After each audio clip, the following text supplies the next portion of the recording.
Train ভ্রমণ শুধু একটি স্থান থেকে অন্য স্থানে যাওয়ার মাধ্যম নয়, এটি একটি অনুভূতি। জানালার পাশ দিয়ে ছুটে চলা সবুজ মাঠ, নদী, গ্রাম, শহর আর সূর্যাস্তের দৃশ্য প্রতিটি যাত্রাকে স্মরণীয় করে তোলে। বিশ্বের প্রথম যাত্রীবাহী রেলপথ চালু হয় 1825 সালে ইংল্যান্ডে।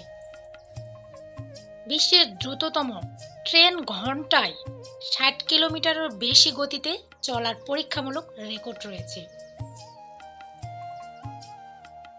ট্রেনের জানালার বাহিরে দৃশ্য প্রতিটি মুহূর্তে বদলে যায়, যা ভ্রমণকে আরো উপভোগ করে তোলে।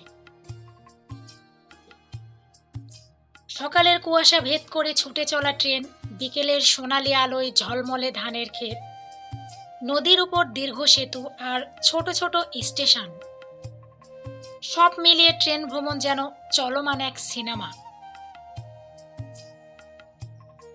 প্রতিটি স্টেশনের নিজস্ব গল্প, প্রতিটি যাত্রীর নিজস্ব